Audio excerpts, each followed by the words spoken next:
welcome to the King and Me show. I'm one half of this thing, King. Hey y'all, it's me, Michelle. How y'all doing? And here at the King and Me show, we offer a real outlook on a healthy relationship, real being relatable, Entertaining accountable. and loving. So, we're usually live every Monday night at 7 p.m. U.S. Eastern Standard Time Zone, but there is some traveling in the mix for us here. So this is going to be a pre-recorded live stream. So while it might look live to you, it is not live for the masses. I was trying to figure out a better way to say that, but y'all know what I mean. All right. So stick with us. Keep rocking with us on all of our platforms. We're on Facebook, YouTube, X, Twitch, Kick. And if there's a like button on your platform, mash that like button. Shout out to Perry Productions over on Facebook as well for allowing us to live stream on his platform to his followers and supporters. And congratulations again on that 200K mark, bro. That's just the beginning, man. Next stop, 500,000. We're so happy for you. And again, thank you so much for letting us be able to cross stream. We love it. We appreciate you. Wishing you the best in all that you're doing. For those out there watching, if you are in need of a photographer or a videographer for your special event, whatever it may be, no event is too big, no event is too small, please consider Perry Productions. He is phenomenal, the best in the game, based out of Atlanta, but he willing to catch a flight if you can flew him out wherever you need him to be. Oh yeah, he passport ready. Yes. And if you follow his channel, you see the footage. Mm-hmm. All right. Now, this will air on July the 15th. All right. Once you get past the 10th of the month, like the next month's pretty much already popping up. Pretty much, yeah. I'll be 40 in a couple of weeks. I know, I'm so excited. And I'm looking forward to it. We have a nice little trip planned out to the beach, plan on doing some water activities, seeing what the water has to offer, and enjoy. I'll get my captaincy as well as my kingdom on wherever I go. Y'all know how I do. And then make sure, of course, after that first day, after his birthday, make sure you tune in so you can see whatever surprises I may have waiting up my sleeves. Here we go. Here we go. You know what? I'm excited about. I'm still looking whatever at the camera because I just, it is what it is. And I'm looking forward to it. So we have these questions here from Let's Get Deep. We recommend this. It says questions for couples. We think that it can be a good date idea as well to maybe bring a couple of cards from it as you're going out mingling, trying to get to know people. They have some really interesting questions. They're broken up into 3 categories: icebreaker, deep, and deeper. And Michelle's going to pull some cards out of here and read them to us. As we're reading them and answering them as well, we love to know what y'all would say to these questions. So if you have an answer, put it down in the comment section. And we also have a link in the description to purchase this as well. And then make sure you timestamp it so that we can know like which question you're responding to. Yeah. All right, so icebreaker. If you could pick one chore to never have to do again, what would it be? Laundry. I don't like doing laundry. I don't like folding laundry. I don't like putting up laundry. If I could outsource that at a reasonable rate, I would. What about you? Mine would have to be taking out the trash and recycling. Like, I want 0 parts of that ever. If there was a way that I could just put all trash in like one area and then push a button and it just magically disappeared, I'd be grateful for that because I absolutely hate taking out the trash. Okay. I'm going to pretend that y'all can't hear what's in the background and hope that this noise suppression is working real well right now. See, I was just ignoring it. I thought about doing it. I was just ignoring it. Like, hey, it's not happening. It's not here. No doubt. All right. So deep. I feel like we've answered this before, but okay. If a genie gave you 3 wishes, what would they be? Ooh. Wish number 1. I want to have instantly 400 million in assets. And I don't care how those assets are given to me. It could be land, it could be some type of physical product that I could sell. I'm not going to be picky about how it's given to me. But 400 million in assets, it could be in various different money denominations. What am I trying to say? Like pesos, dollars, whatever. All right. So $400 million in assets. Um, a personal driver whose income and healthcare and benefits are paid for until they pass. And then let's say if they pass in 10 years, another driver, like a driver for life, essentially. A driver for life. Okay. A driver for life. And then my third one, 3 wishes. I don't want to live long, but I like to live healthy, right? So, like, that's not to say I'm good until I get to 60, but let's say I get to 90. I think 90 in my mindset is a good age. I'd like to get to old age like 90 healthy, meaning I'm still getting up, nothing's aching, I don't have to use a walker to get around or anything like that. So, uh to live to a old age healthy would be my third one. Okay.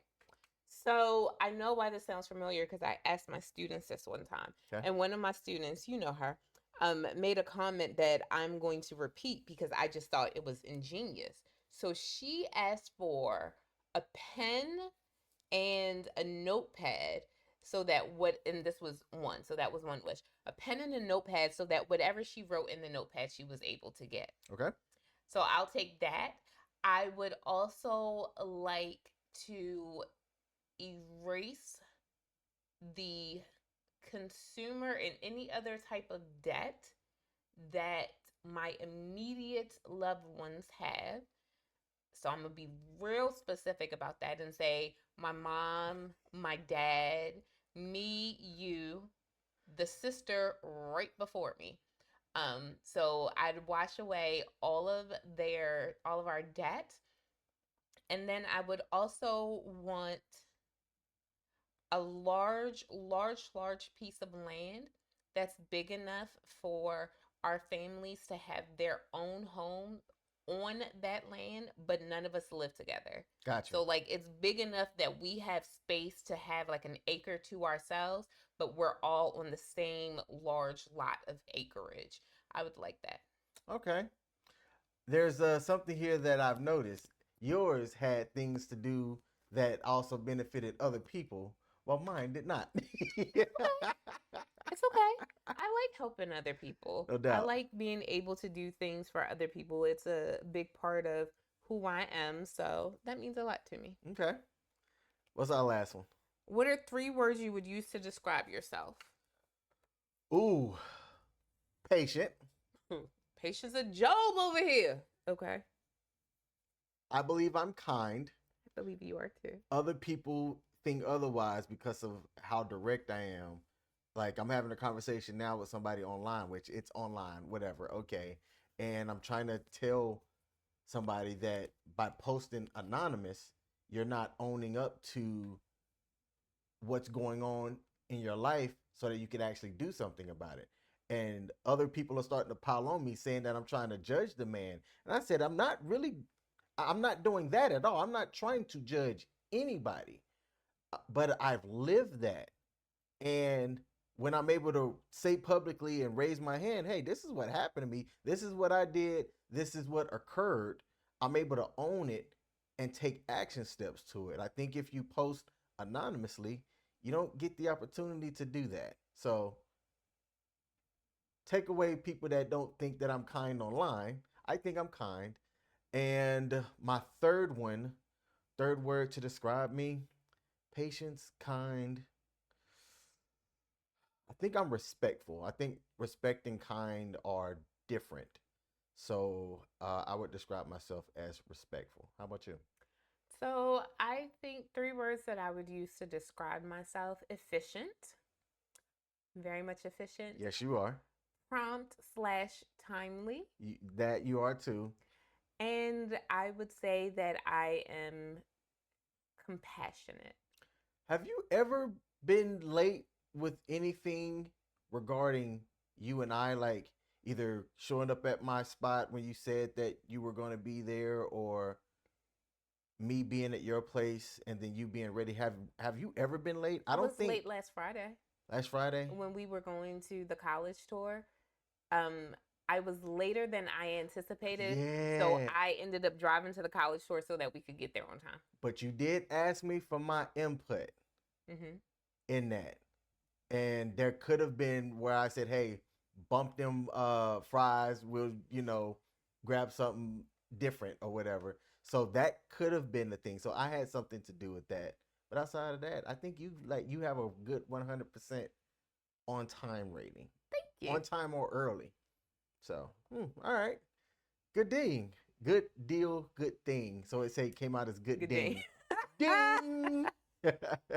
So today's topic, we're gonna pretty much talk about step parenting, all things step parenting, and we've done a version of this Okay. conversation in the past, right? But there's been some learning that's grown, and it doesn't mean that we can't re-engage it from a different voice or a different avenue.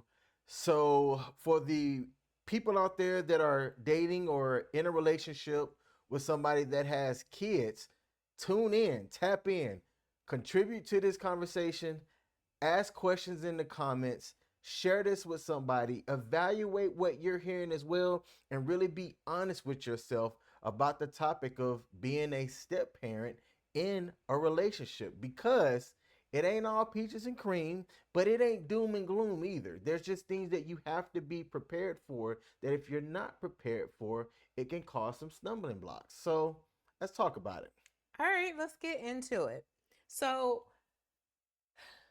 you and I both, like, not talking about dating right now, but you and I both have step parent experience. What's your step parent experience? Ooh, okay. So both of my step parents are dope in my opinion. Let me start with the step parent on my mom's side. It's this guy, respectful. There's a little bit of an age gap there, but he's real old school, super old school. 3 times retired or twice retired, I want to say. So he's in his life of, I just want to be relaxful and peaceful and do what I feel like I need to do without distractions. Okay. And he's a super solid guy. He's a army veteran, so shout out to him as well on that front. And super solid. I'm still trying to figure out how my mom and him got together. Stop. I'm gonna say it. Now my mom watches our content, so she's going to She see gonna that see part that, and and then she go, gonna put the "What?" eye. She gonna put the little eye emojis at you. But he's a cool dude. And on my dad's side of the family, he is remarried. I'm not sure how long, but it's been a minute. And I like the lady as well. Shout out to Mary. She has a YouTube channel called Cooking with Love with Mary. She loves to cook. She gets commissioned to cook. She has some amazing recipes where she tinker with stuff herself to add her own little flair and flavor to it. And both of them have been supportive of me as my parents' oldest kid. So I'm the oldest of four. And I have nothing but love and respect for them both. Okay. Very awesome. And but they also came into the mix when I was grown, because my parents divorced when I was like 20 or 21. All right, so that's a good point to add that both of your step parents, you didn't get them when you were a teenager. You got them well into adulthood, like after you had already enlisted and everything like that. So you Hmm. were far removed from the household, but you still have a good relationship with both your stepfather and your stepmother. Both of them. Yep. Okay, awesome. Awesome, How awesome. about you? So I don't have a stepfather. Like my mom never remarried. She dated, but she never remarried. My dad is on his second marriage post divorce from my mom. So my dad has been married a total of 4 times. He was married to his oldest son, so my brother's mom, but that was before me. So technically she wasn't a stepmother because that was before me. Then he married my mom. They got divorced. Then he married this woman, and they lived in Florida. They got divorced, and now he's remarried again. So technically, this is my second stepmother, but this is the only stepmother that I've ever met. Like the other stepmother, I had spoken to her once on the phone, but I think they were already separated by that time. But this stepmother, I've met her. I've hung out with her. We're social media friends. I love her. I think she has a very beautiful personality. Apparently, she and my dad have known each other since like their youth or adulthood, like younger adulthood. So she's very nice. You know, she's good for him. So I'm happy. No complaints. You've met her. She's a nice woman. Like I like her. They've been married for a little over a year. So, you know, this is my first time taking in the whole step parent thing. So I don't know what to expect or anything like that. Like I said, my mom never remarried, and the stepmother I had before this, I didn't have a relationship with her because I didn't have a relationship with my dad. So it, I don't have anything to compare it to. Okay. Now, yes, I have met your step parent. And while you've met both of my parents, you haven't met my step parents Nope. because it's been on circumstances where my mom came here without her husband, and then you met my dad in his city, but his wife wasn't able to make it. And you were like busy as well. So there was a small window of time that y'all could meet. But y'all, she met my dad without me being around. And I wish I could. I can't wait until we all get in the same room and we have just more time to hang out together. I think y'all two are really going to hit it off. We had a good conversation. Now, like you said, it was brief because I was like traveling for a learning experience. So it was a brief encounter. We were probably only together for about like an hour and some change, but it was good. It was a good experience. I do thoroughly enjoy both of your parents, so I'm excited to meet your step parents next year. So, yeah. No doubt. All right, cool beans. All right, so that's what we have being the children and us having step parents. But what about the other way around? Have you ever dated someone with kids, and what was that experience like? Did you see yourself like, wait, I could be this person's stepfather? Like, cringe. What experience do you have dating someone with kids? All right, so for me, coming out of my divorce, I identified that I wasn't entirely too sure if I wanted to date anyone with kids. But I added a caveat to it. I said, if I did, it can't be like, I can't be where there's like three of them jokers running around. Like, I only got one, and I always say kids are lovable liabilities, right? So the more kids you have, the more mouths to feed. That's more resources that you have to put towards them. Even if their other parent is in the picture, there's still a level of resources that's coming out of my own pockets that's going to raise that family if I choose to proceed on something with that person. Now, with all of that being said, I had a few dates where I had met women that were mothers that had children, but I never met the kids. Only there were 3 occasions. Only one of the 3 went past like a first date. And the one that did, we had 4 dates, but never with the, whoa, wait. No, on the one that I did meet her son, because her son was going to be with a different party, but while we were out, we all crossed paths. Okay. So the son came up, and then he was like, "Who's that?" Okay. So we had to introduce, and then separately on one, I went to a movie. She brought her son. Her son brought a date, and we all, but like I didn't really get a chance to interact because it was a movie, right? And we talked about that. Movies are horrible for ways to meet people. In our last live stream, and she's a cool person, but there was a point in the conversation where she said that she wanted more kids. And I'm like, I don't. So her and I didn't work out on that front. So, but for the most part, those that I did meet, the kids were older. I knew I didn't want to have anybody with just young kids. And the one that I told you about where I was snoring on the date at the movies when we went and saw Acrimony, her youngest kid was 6, but she was attractive enough that I, I let that slide. I'm just gonna say that way. I'm like, oh man, this kid is young, but she alright though. Let's see how this could go. So Okay. yeah. All right. So for me, I have seriously dated. I've dated people with children, right? So the first one, I was in my 20s. I remember I was like 24, 25, and I was talking to this guy. I guess you could say it was more of a situationship. Like, let's be honest, we were just doing one thing together, and he had several kids. And I remember at the time thinking, I should not be doing something with him. And it wasn't because I shouldn't be doing something with him. My exact rationale as to why I shouldn't have been doing anything with him is because he has a proven track record that his fish know how to swim. And I was like, nope, I shouldn't be. So I remember he was an amazing guy, super, super nice, enjoyed being out with him.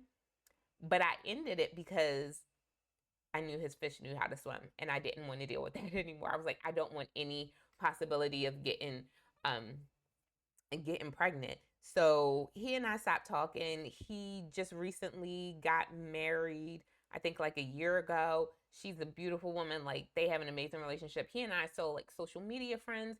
There was a point in my early 30s where I'd send him a message and apologize to him because I realized how vain and how stupid my rationale was, because it's not like he was a horrible father. He was an active father in all of their lives, but young and dumb. So I just let it slide. I was talking to this other guy who had one son, and the first time that I was talking to him and he had that son, his son was a little over a year old. No, sorry, not a year. I'm thinking 3. I think it was around like 3 years old. And his son, like I remember one time I had spent the night and the son called me mommy. And I remember thinking, oh, like warm and fuzzies and everything like that. Okay. But as a woman, I felt bad because I didn't, like, I wanted to be in a relationship with him and I had fallen for the son, and it always hurt me to be in a relationship with someone who had a kid, because I'm like, what if I fall for this kid and I love being around this kid and then it doesn't work out with the father? Yeah. I would be completely devastated. And then like I kind of low key was talking to this other guy off and on, but it wasn't going to go anywhere, and he has a daughter. But you are the longest relationship I've ever had with someone who has a kid, And, and you have the oldest kid of someone that I've talked to. and how's that working out for you? It's working out well. It's there. Our relationship is working out well. I have a good relationship with your daughter as well, and even your ex-wife. But I will say, for me, there are many things that I have to go over in my head because I'm at a different point in my life now, and I look at things differently. Like when I was dating all those other guys, I wasn't a high school teacher. So by and large, I spend a lot of time with a lot of teenagers. So you have one teenager and you spend time with her, whereas I'm in a building with 1,200 teenagers that I spend a lot of time with Yeah. every single week. So my perspective on teenagers is going to be different than your perspective. And no one perspective is right or wrong, but it's just to say our perspective is completely different. So I'm always asking all the questions and I have all these thoughts that I'm trying to form in my head because I see teenagers in a different way than you do. Okay. Uh, let's say, and this is a completely big what if, but it is a something that people do experience. Let's say that our relationship is great, but yours and my daughter's wasn't. and or the relationship with my daughter's mom was an issue, do you think we could have worked out? I think we could have worked out because you have an older child. I think if you had a younger child, it would have been an issue. And here's what I say. So, one of the other things is, again, regardless of the relationship that I have with your daughter and your ex wife, your child is older. So, no matter how good or bad it is, it doesn't have to, like, this is going to sound so bad. Say it. The obligation of it all is only for another year. You know what I mean? Mm-hmm. And I came in the picture when it was only 2 years left. So, it's it wasn't going to last that long. It's not like I was coming into the picture of a 6-year-old. I came in at a 16-year-old. So it's a lot less time to deal with whatever, the good or the bad. It's a lot less time. If the relationship, and I'm going to call it a spade, if the relationship wasn't good, it wouldn't have been my fault. Because I am a nice person. You are, yeah. And I am a very kind and That's considerate fair. person. And I often put everyone else's thoughts and feelings before my own. To your detriment sometimes. To my detriment. And I will pull myself back out of a situation if I feel like I'm causing pain to another person. Okay. So that's something about me. So very respectfully, if the relationships weren't good, it wasn't going to be my fault. Now, coming into that, that's something that I thought about as well. Is like I told myself, like, let's say I do actually have something serious with somebody, because for a while I would say I don't see it happening. Mm-hmm. People would say I would say never, and I'm like, you can't find anything where I've said never. You said never. But it was one of those thoughts that it would be nice, certainly, to have people respect each other. They don't necessarily have to like, y'all ain't got a kumbaya together. Don't nobody have to read anybody any bedtime stories or do any favors for, or pick up and drop off or come to any recitals, none of that stuff. Mm-hmm. But it would be nice if that support was there. I didn't necessarily need it to be a thing yet. It's like, hey, for this thing to be kind of a well-oiled machine, to have somebody that wouldn't mind picking up from a thing if I had something else, that I could do to then make the bigger of the household work more efficient, then that's a huge bonus. But if that was something that you weren't interested in, it's not like I could be like, well, she don't love my kid or she don't want to do that for my kid. I don't know if I could have a relationship with her. That's not your kid. That's how I looked at it. Like, it's my obligation. It's not your obligation. So I wouldn't feel any type of way if you said, hey, while I respect you and your daughter's relationship, don't put me on no pickup forms because I ain't doing it. I'd be like, all right. Well, that's how I look at it. So there's nothing wrong with that. I'm just saying my next statement is not about that. There's nothing wrong with that. And I would probably venture to say that a lot of men would feel the same exact way. Like if they meet a woman and the woman does not necessarily want to do that for their child because the mother is still in the picture, I'm pretty sure a lot of men would not have a problem with that. And again, notice how I said if the mother were still in the picture, meaning like if the mother is deceased or physically and mentally incapable of taking care of the child, the father may feel differently if this new woman is unable to do that. But if the mother is able to be in their lives, the father probably wouldn't feel any type of way. However, can we say the same is true on the opposite hand? So if a woman with children is dating a man and the man is like, I support and respect the fact that you have children, but don't put me on no pickup forms. Don't put me on any of this. Can we honestly say that the woman would respond as fairly and say, that's okay? No. Not at all. Because you more hear single mothers in relationships saying, this is a package deal, and if you love me, then you have to love my kids. I don't think fathers that are single fathers or fathers that are dating say those kind of words. Like, they don't utter that kind of rhetoric. So it wouldn't be the same. Now, that is something that I said to you. I said I did love Castle. I will do. I do love Castle, and I do love your ex-wife, and I love your parents and your family because I love you, and my mind cannot conceptualize how I can love you and not love every part of you. And these people are extensions of you. So that was something I said to you pretty early on, and I You made did. it very, very clear Hmm. that I can't see a distinction. Like, I can't say, well, I love King, but just because I don't want to be a mother, like, I don't love Castle. Like, I can't, that's not my child. I don't have to take care of her or anything like that. Granted, she is not my child. She is not biologically my child. And I am not financially obligated to take care of her, but I look at it like she's an extension of you.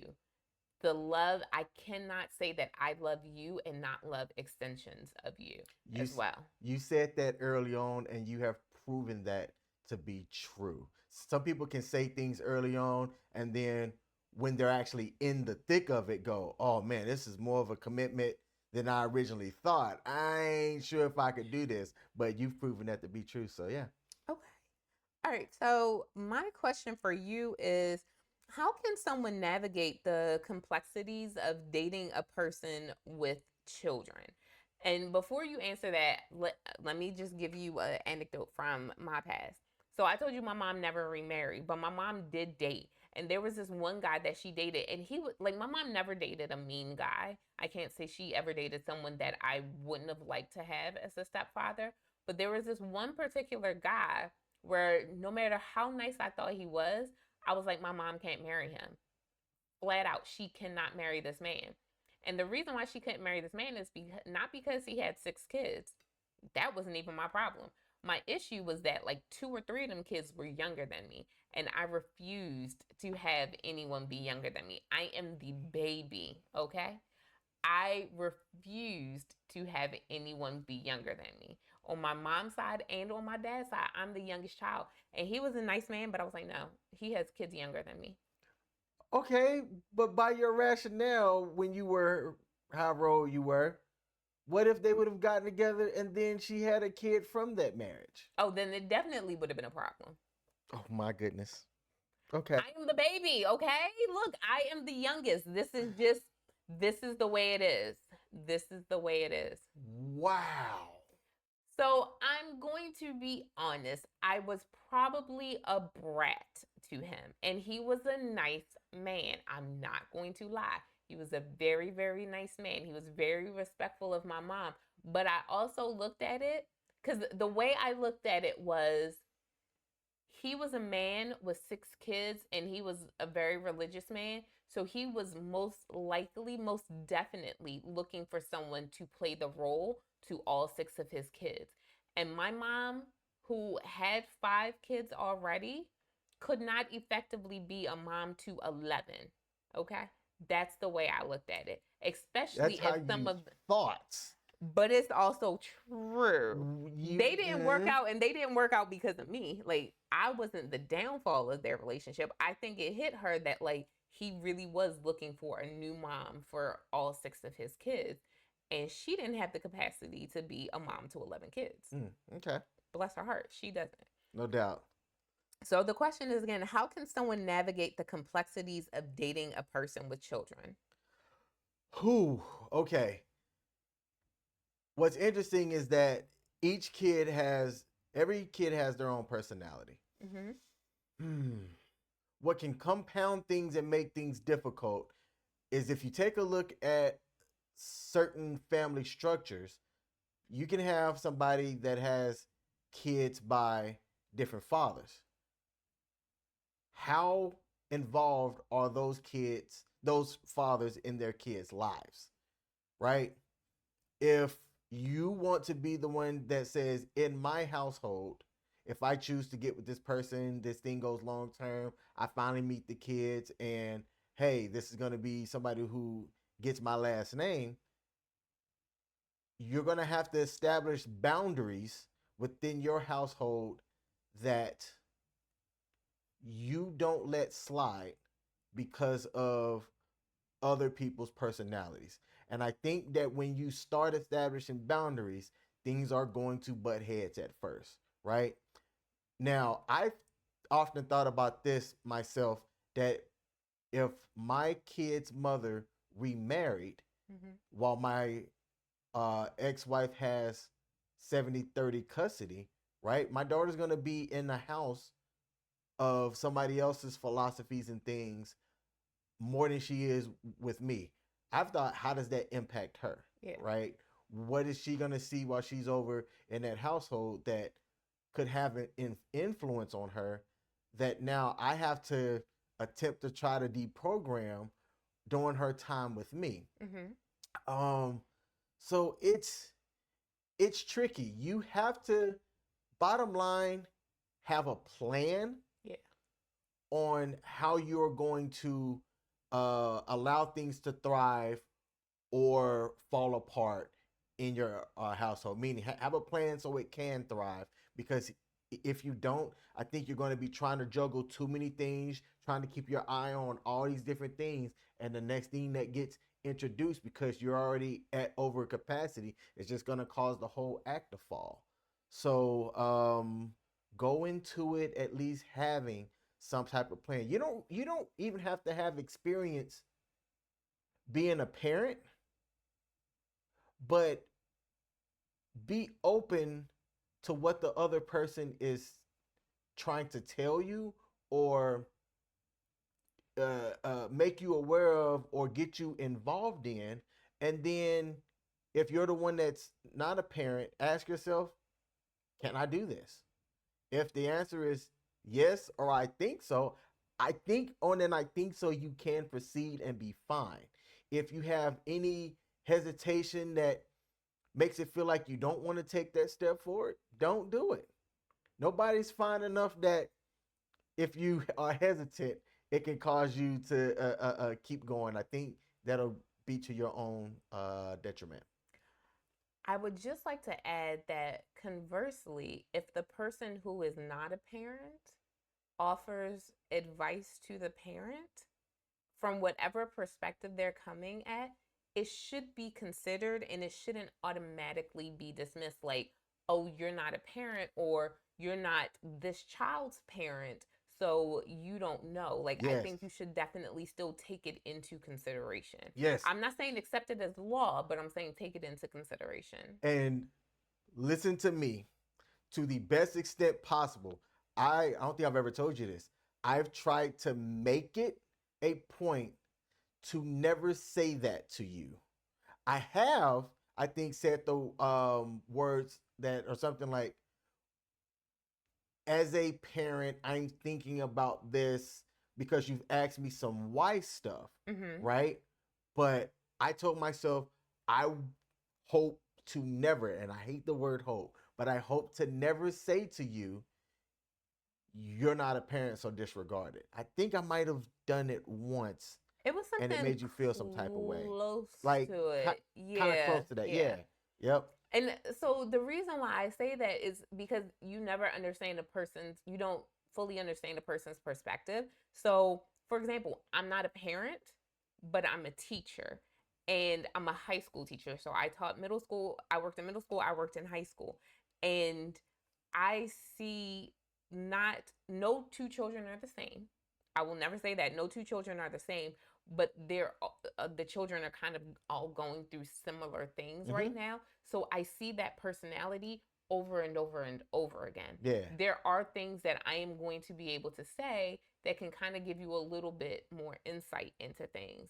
Conversely, you spend enough time around a whole bunch of teenagers and you start to pick up on some things. You start to learn. So I don't have to have a teenager residing in my home to understand a little bit more about teenagers and some of the things that they're going through. And just because I've never birthed a child doesn't mean I haven't been instrumental into the rearing of a child. Mm-hmm. I have nieces, so like, I have been there for a lot of the things. So, and you may be dating someone who was like a child psychologist. So while they may not have children, they literally went to school on like what to do with that. And I studied pedagogy. Like there are many things that could cause the person who may not be a parent to have insight that they're trying to offer. And I think it's a level of, humbling yourself and humbling your pride to be able to say, okay, this person may not be a parent, but they're not an idiot. So they do have some words of wisdom to be able to render in this situation. Mm-hmm. You've studied pedagogy. I've ate a pierogi. So It's we're the on the same same thing. page. It's the same Same thing. page. All right, so we are sharing a list of questions today. So that's what you see passing back and forth. So I think 3 and 4 are good questions for you. Okay, so while I prep myself for this, if you hadn't hit that like button on whatever platform that you're watching this on, please hit that like button for us. That helps us out greatly. Thank you. Thank you. Thank you. Next question. What advice do you have for establishing a positive relationship with your partner's children? How important is it to build trust and rapport? Why is it pronounced rapport when it looks like report? Anyway, how important is it to build trust and rapport? Personally speaking, I think it's very important to build trust and rapport. And this could be because I'm an 80s baby, right? So y'all, there was an original version of the Parent Trap, and then there was the modified, revamped version of the Parent Trap with Lindsay Lohan. And if you didn't see one, you definitely saw the other. So we've all seen those movies where children have done everything to thwart the relationship between their parent and a potential step parent. We've all watched those movies. Like, we've all seen what's happened, and we've all sat there like rooting for the child and rooting for the original parents to come back together, because that's kind of exactly what happened in the Parent Trap, right? Like, the parents were coming back together, and in order to do that, they had to get rid of the evil stepmother. We've seen Cinderella if we've seen nothing else, so we understand the plight of how the stepmother can get the bad rap. For me, it was very important to dismantle any of those falsehoods and to try to build a good relationship, because no matter how old your daughter is, and no matter what you say, that like you've said it out of your mouth many times, that if your daughter, or any family member for that matter, didn't like me, as long as you still felt the same about me, and I still respected you, then our relationship would continue. No matter how much you say that, in the back of my head, I'm holding on to all of those movies and television shows of my Yeah. childhood, and I know that in reality, a relationship between us would not work if there was strife between me and your child. Mm-hmm. And I say that because, one, we wouldn't be able to spend as much time together. And I, so while I don't do conniving things, I've watched enough movies of people You who, don't? I don't, because I Did you in believe the in past? karma. I may have, like I said, I may have sabotaged that one relationship with my mom and the guy she was dating. But I don't believe in doing conniving things, because I believe it'll come back to me. Okay. And I believe that what will come back to me will be far worse than what I did, and that I won't be able to handle it. So I just don't do it. But there have been moments where like anxiety kicked in, and thoughts would be come in, and they're like, okay, this could go wrong. Like, your daughter, like, for example, your daughter could say in her head, I don't like her. So I realize, because you put things that you're doing like in your family shared calendar, this could be a day where it's supposed to be a date between the two of us, and magically your daughter needs to get picked up and taken somewhere, and you're the only person who can do it. And like, if that's happening enough times, then that's going to put a crinkle in our relationship, or cause our relationship to end, because I'm noticing that your child is doing something to sabotage our relationship. And whether I say it to you or don't say it to you, you don't notice it. You're not paying attention. And it's just causing division and strife between us, which would eventually lead to us being over. So for me, it was a big thing, so that your child could trust that I have your best interest at heart, and that I'm trying to build and grow this this family. So it meant a lot to me. And what advice would you give for establishing that positive relationship? I think being authentic, like, that's a big buzzword for me, authentic and being real. I think you need to come in there recognizing that no matter the age of the child or children, they're most likely not going to see you as a parent. So don't go in there trying to be a parent and trying to say, oh, well, let's do all these parenty things together. Be genuine and try to form a relationship. Children, more so than adults, can tell when you're not being real. So just be honest, be you, walk in there and, you know, I think if you continue to show the parent that you're dating, if you show them the love and respect and how much you care for them, then the child will see it. And especially if they came from a divorced home, they'll recognize that this is what a healthy relationship looks like. And I want this happiness for my parent. So they'll Okay. kind of fall back. Now, how I would answer that would be being authentic as well at the base level. That matters. But to add another layer to that level, I would say take a general interest in what that kid likes or the kids like. Mm-hmm. And you don't have to be an expert in whatever that is, but like show up and support. I think that they see that. It's easier if it's just one. Let's just be real. Yeah. It's easier if it's one. I am aware of some of my peers that have multiple kids and they're in relationships, and some of them are in blended family relationships. And when you have two, three, four, one I know that's it's six total between the two. She came in with two, he came in with two, they had two together. Yeah. That can be tough. But if you establish early that connection and something that they like, I think they'll be more open into trusting you to make those further connections down the road. So find out what they like early on would be one of my pieces of advice. And then the second part to that question was how important is it to build trust and rapport? Just like you said, it's important to build that trust and build the trust early. Establishing discipline or enforcing discipline is something that can cause an issue. And I don't know if there's any questions in here about discipline down the line, but trust and discipline to me go hand in hand because uh if you're building that trust, you should honor what you said that you were going to do for that child and show up as well. Yet there should be some type of mechanism in place that, let's say, if you're honoring it but they don't for whatever reason, then you should enforce some type of discipline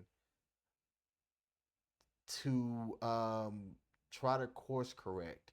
And discipline, like it sounds bad, but it should be there to help keep that trust lines and stuff in check. I think disciplining someone else's child is very hard. Like very, very hard. So I'm a neat freak ish. I have OCD. I like things in a certain way. I'm that person who believes that there's a place for everything and everything has a place. And I clean and I organize, and I'm also a big proponent of give things back to people better than you received it from them. So, for example, if I borrow your car, you'll notice that I always come back and I'm always having like bags of trash that I'm carrying out because I I don't care the condition you gave me your car. I'm going to give it to you cleaner than you gave me. Yeah, but what if my trash is organized in a certain way And then for I me? organize it and bring out what I know is like real trash. But like you know what I mean? Like that's me. I will do that no matter where I go. And for me, sometimes I'm just like, okay, so you know, I feel this way about cleaning, but how does your family feel about cleaning? And I think that sometimes when you come to areas where the potential step parent is trying to discipline or organize or just say something that the parent may not have thought of, I always, and maybe this is just me projecting, I always internalize and I'm like, okay, how is this going to be received? Is it going to come across like, well, you're not my parent, so I don't have to listen to you? type thing. So I think for me, I always look at it like, what can I say and what can't I say? Because I'm not the parent, but there are just some things that as an adult, I'm like, we can do better. You know what I mean? So like it's a fine line for me. Okay. All right. Oh, there was a question about discipline, and there was the next one. Uh, so add on to that. How can boundaries be respectfully established? I think it's always going to fall on the parent, right? The Like bio parent. the bio parent. Always making sure, like, especially if you, as a bio parent, have raised your child or children to respect and revere adults, then it will just come off a little bit different. Like it won't necessarily be discipline. It'll just be you heeding your child, heeding the wisdom of someone older and what they're saying. And I'm not saying blindly follow what an adult is telling you to do simply because they're an adult, but to understand that something may be said to you for your betterment. And if I feel like if you can do that, then you won't necessarily have to cross over into lines of disciplinary actions or stuff like that. Does that make sense? Yeah. Okay. All right. Now I'm skipping ahead here for some of these. How can step parents balance their own needs and desires with the responsibilities of raising and supporting their partner's kids? I think it comes down to communication. Like you need to have a strong foundation with the parent. So, very respectfully, unless you're dating a single parent because their child's father or their child's parent passed away, like your spouse passed away, or your spouse is physically or mentally incapable of taking care of a child, you are most likely entering into a situation where mom and dad couldn't be together because they didn't get along. They had some issues. Something didn't work out. The relationship didn't work out, right? And 9 times out of 10, the relationship not working out somehow involved a child or the existence of a child. It's never a child's fault that a couple gets divorced, but we will say that couples get divorced more because of children. Mm-hmm. So come into that, like recognize that, and I say this very respectfully, the existence of a child can cause a relationship to split up. And that's just a fact that we have to hold on to.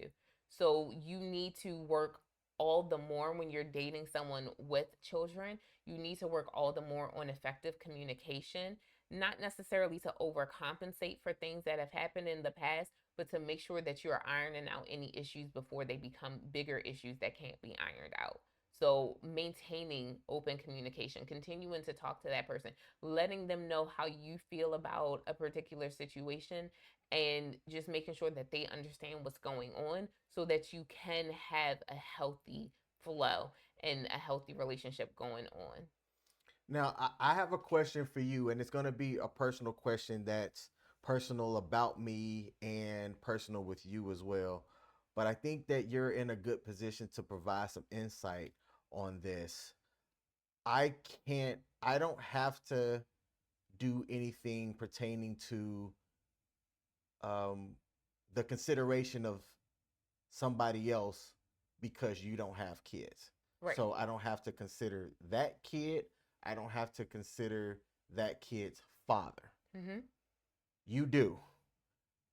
And not only that, like, certain milestones, right? Last year, you were fantastic in helping Castle's Sweet 16 birthday be a success. So, very publicly, I want to say thank you again because I have thanked you for that very publicly as well.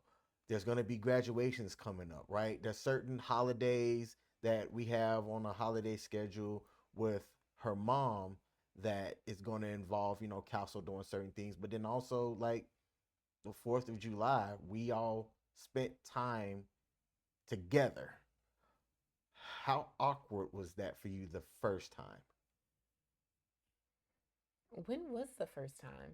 The first time might have been Her birthday? her birthday. I think the first time was the Sweet 16 birthday, where it was an extended time for something. Because I don't think concert, singing events. Yeah, like, because she performed. So Yeah. I want to say it wasn't very well. Okay, so I think the very first time was the concert that you didn't go to, but my best friends went with me. Yeah. So it wasn't awkward because I had my best friends with me. Okay. So Now, did they show up because you didn't want to be by yourself? no, I'm just asking this. no, I was hanging out with them when I found out about the concert and found That's out right. that you weren't going to be able to go. So I was like, "Hey y'all, let's go." And they were like, "Okay." So they went with me. But no, That's it right. wasn't a I'm going, can y'all please come so that I'm not by myself. It wasn't that situation. Okay. But that wasn't awkward. I won't say that that was awkward. I will say the birthday party, it wasn't awkward, but it was definitely like a this is real type thing. You know what I Sure. mean? It was definitely one of those moments where it kicked in that it was very real. We spent New Year's together, like this past New Year, we welcomed in the new year together, all of us. So that was definitely an experience. And I will say, like, I totally respect families that are like, we're blended, we're gonna do all of this. Like there doesn't need to be any hate or animosity. But sometimes as the person who doesn't have kids, I'm not gonna lie and say that there aren't moments where I would just like to be with you. And I understand that, and that was a tricky thought for me, like even well before you came into the picture, because I came up again. My parents divorced when I was already grown, but at 20, yeah, 20 or 21, I realized that there's likely ever going to be something that occurs or happens that I'm going to be able to experience something with both of my parents around ever again. Not saying never, just the opportunities are now going to be rarer, especially with them not living together. I don't like saying that word rarer, rarer, It's rarer. more Anyway, rare. more rare. Thank you. And for me, because at least me and my child's mom are cordial, I'm like, all right, to the max extent possible, I would love for my daughter to still be able to have the support of both of her parents, and we're not sitting on opposite sides of the pews or chairs for her singing stuff or her performances and things like that. We're able to be relatively close to each other or sitting, right there next to each other, supporting her, right? That kind of stuff was important to me early on. I even tried, and this is so, I ain't gonna say it's stupid. It was important to me, but it wasn't really important to anybody else, so I dropped it. We were never a family that really ate dinner together at a table, but we did eat dinner together a lot. So I was like, early on in the divorce, or as we were getting divorced, I tried to say, hey, let's at least go out to eat together. If we have other people and they're comfortable, they can come too. But I wanted my daughter to have the ability to at least have dinner with both of her parents once a month, right? And when nobody else cared about it, I dropped it. But overall, I'm like, all right, dinners don't have to be a thing. It didn't even have to be once a month. It could have been once a quarter, but it was still big that she knew that she had both of her parents there supporting her. And then if there were any extensions of that, then that'd be great. And I was willing to do that for somebody else as well. Like if I were to have gotten in a relationship and their kids are involved in things and the kid's father is still in the picture, right? Um, you know, it was important um to that kid just to see adults getting along. For me, that's what it was about. Just adults getting along. Because I've seen the bad side of that. I've seen the worst side of that. And those adults haven't grown up to be well adjusted adults. And I think what they see in their youth affects that. So I have several questions. So number one, like I said, my parents are divorced. My parents, their marriage was solidified when I was 7. They were separated when I was 4, divorced when I was 7. I did not grow up with my father in my household at all. And for a while, I didn't think that it was a problem. I'm sitting here almost 38 years old, and I could say that there is no event where I would like to have my mother and my father in the same room. Not because I think that there would be any animosity between the two of them, not because I think anyone would show their tail or anything like that, but simply because I don't care. Like it doesn't matter Mm-hmm. to me. I am well beyond the point of saying that I want my mom and my dad in the same room cheering for me at the same time. I get both of their support. When I preach, I send the link to my dad, BT Dubs, make sure I send him links for when I'm preaching. But I send the link to my dad. He'll watch it. My mom has access to it. She'll watch it. My dad, I appreciate him watching because he'll at least send me feedback. And I am someone who thrives off of constructive criticism. So I love it that my dad will shoot me a text message back and point out good things, and he'll sandwich it. He'll give me good things. He'll throw in something that I can work on and then give me something else. I thrive on that. Do I need both of them in the room when I'm preaching in order to feel like I'm a good child? No. I don't need that. I don't know if I ever would have needed that, but because I didn't get it, now I don't want it. I don't know. But my question for you is, because of when your parents split up, as the oldest child, you were out the house, but everyone behind you wasn't out the house. Do you feel that you were projecting onto Castle that thought of, we should have family dinners, we should do things together, or is Ooh, that something that she has explicitly said she needs? that's a good question, actually. I'm gonna ask her. It could be a bit of a projection. I think it is more of a projection, but I've never flat out asked her. Because And I've she, always wondered that. And then when you said that, I wondered more. after we get done, I'm gonna go upstairs and ask her. But there is that she's old enough to be able to, I think, give an answer that I think is honest. I think if 5 years ago I asked that blah blah. I asked that question to her. She may not have been able to really think about it and answer it, but I think now she could. And I want to so ask her. when you ask her, make sure you phrase it in a way where there's an understanding of the difference between need and want. Mm-hmm. She said something because we were all together last week in Philly. She said something that stood out to me. She said it very quietly. So if you think I whisper, like she whispered that, What she where say? she said that she felt safe. Like all 4 of us were on the Yes. elevator together. And Yes. she said that she felt safe. Now, I get that. That is more of a want. So I would push that more along the lines of the Okay. want. I am very curious if she needs the time with you and her mother together in the same room, like if she needs that, or if it's just something that she would want to have. Like, if given to me, I'll take it because it sounds fun, but if I don't get it, I'll be fine. Okay. Very curious. Thank you for that. Actually, by the way, You're welcome. because look, I'm about to be 40. I've been a dad for almost 17 years, and look, to the viewers out there and the people that listen on audio, I don't have the answers. I'm in various dad groups on social media, and a common thing that always makes me smile are the new dads that are asking for advice. Mm-hmm. There was a guy today said, "Hey, I'm a young Christian guy, 25, about to have my first kid. What non-cliche advice do y'all have for me?"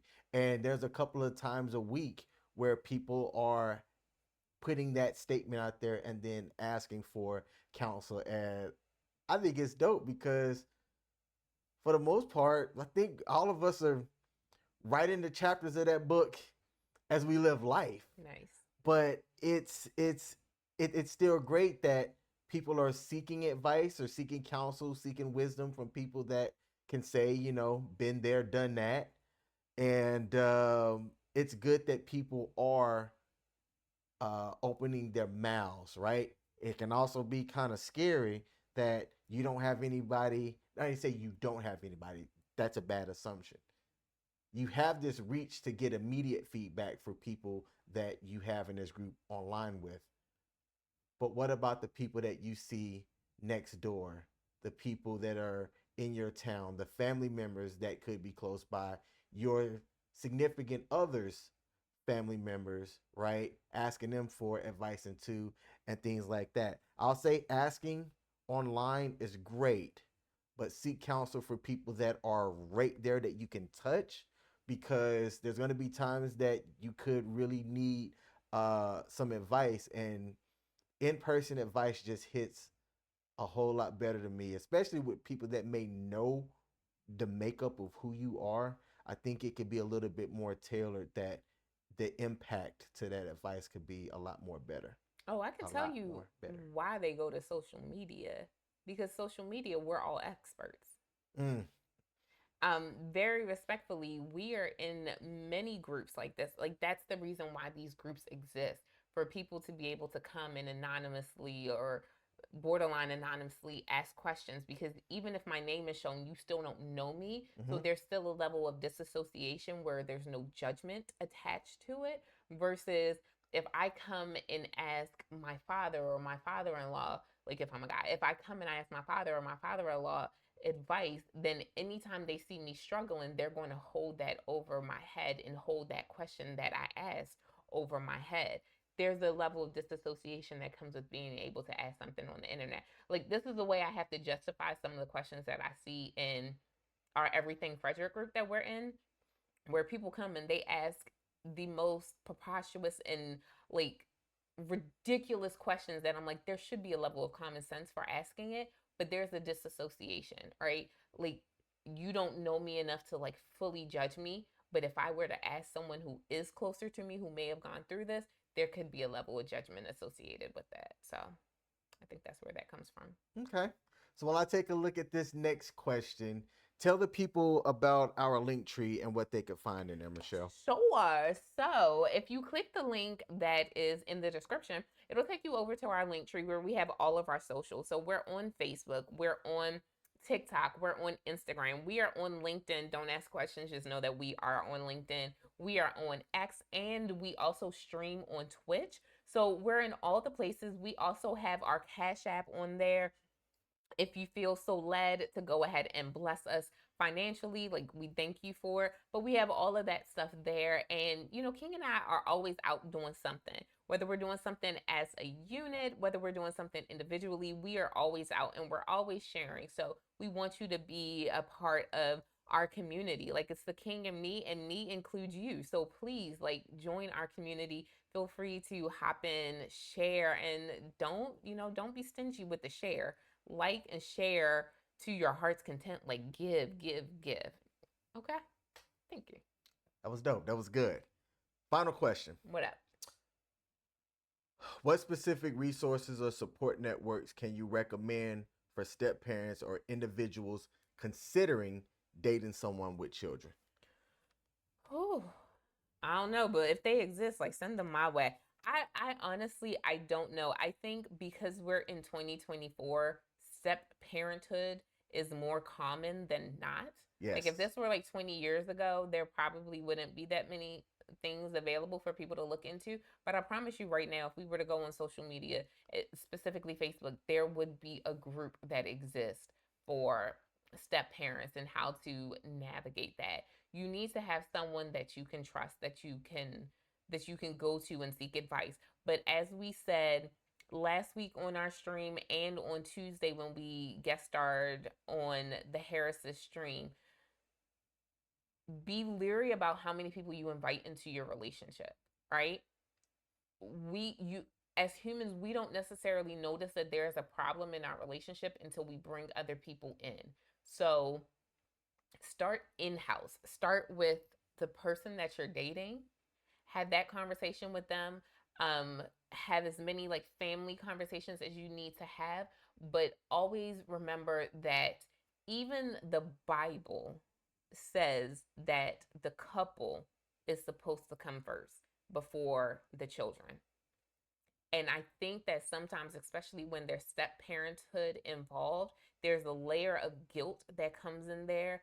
And the biological parents always feel guilty if they don't give their child attention. But marriage comes before parenthood in every way, shape, and form. Your spouse comes before your child, even if you get remarried to someone else. Your spouse comes first. And that is something that the bio parent needs to take into consideration. And that is something that the step parent needs to have grace for. How should those relationships work that they aren't married but they are committed to each other? Same thing. Treated as such? Definitely. If you have chosen to spend your life with this person, with or without the title, you have chosen to spend your life with this person. A child is your child until they move out. This is your partner that you're choosing to be with until death. Your partner comes first. You know that there's talk about the word partner and how that's actually doing more damage to relationships. Whatever. That person you have chosen to spend your life with. Just throwing that out there.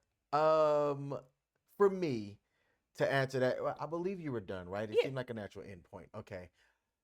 I can't think of a specific resource that I would tell to anyone, but you did say something that I'm going to highlight and then maybe add a layer onto it. Okay. Start with the person that you are trying to have the relationship with. And then outside of that, look, there's nothing wrong with going online or anything like that. However, you really should be mindful of where you're asking these questions and trying to seek advice and counsel, because I'm going to tell you what I hear often. Okay. I hear men telling other men there's no point in being a step parent. And sometimes, specifically the way men say it to other men, is they say, don't put yourself out there and be a step dummy. Ooh. Yes. And the reason why is a lot of the guys in some of these dad groups and parenting groups that I'm in say that you don't have the authority over another man's child as a man. And that can be problematic if the kid also thinks and feels that way and tries to assert that and apply pressure back to you, where they go, you're not my dad, because the dads are the ones that are going to be the more disciplinarian, right? That's not to say that ladies and stepmoms aren't, because they certainly can be too and should be. I have a counter to that I'll come back to. But just be careful of where you're going to get that advice from. But going into groups where there's you can, how do I say this, get an aggregation of data and answers. It can be positive as long as you sift through the bad stuff and just take whatever nugget that you think could apply to you. So talk to the person, join a group online, or find a place local that have meetups. There could be, especially if you live in a big city, or close to one, a meetup group where dads just get together and do dad stuff and talk about dad things, right? In that group, people have done that. They say, hey, I like to have a meetup. If anybody lives in San Antonio, let's go out to Top Golf together. We'll do the first one where it's just us, and then if y'all are comfortable for the second time, let's bring the kids together and just network and connect. So that'd be a third little layer that I'd add. I'm curious what little wrinkle you have to throw back at me. So you said that when a woman has a child and she meets a guy, the stepfather becomes more of like the disciplinarian. I will not disagree. What I will say is the stepfather, and that's how we're going to distinguish it. The stepfather becomes the disciplinarian of the child, whereas a stepmother becomes like the disciplinarian or the tone setter of the house. It's always said that a home is like a woman's castle, going back to like how women, do the majority, historically have done the majority of the domestic the domesticality of a home. So what I'm trying to say very politely is when a man with a child remarries or relives with a new woman, the woman is setting the tone for how that home is going to go and for what's accepted in that home and what's not accepted in the home. The man sets the tone for the behavior of the children. The woman sets the tone for the home itself. What do y'all think? So I want you to think about it. I really, really want you to think about it. So if the woman wants things clean or put a certain place, that's where it's going to go in the home because she's the one who's cleaning it the majority of the time. She's the one who's taking care of it. She's going to be the one kind of like setting the tones. And I'm not saying that she's usurping any type of power from her husband. And I'm not saying she's doing that in a dominating way. What I'm saying is you'll hear more conversations like, well, you know, you need to clean, like more of those conversations of cleaning up after yourself and how she's not going to be like doing all of those things. Like those are conversations that are had more often because it's being steered and guided by the woman. Okay. I think that's going to generate some conversation right there. So of course, because anything I say is always wrong. Even when I am standing up for men, anything I say is always wrong. I can't wait. Oh, goodness. All right, y'all. This has been another episode of The King and Me Show. We're going to be live the following Monday, the 22nd. Yep. We have no idea what the topic is going to be then, but by next week, we should know. Yeah, we'll let you know. Again, we appreciate y'all tuning in. If you hadn't hit that like button, hit the like button. Leave a comment down below about anything that was said or any thoughts that you might have. And until next time, peace. Peace. Bring them lips over here. Yes. Because I ain't wearing pants.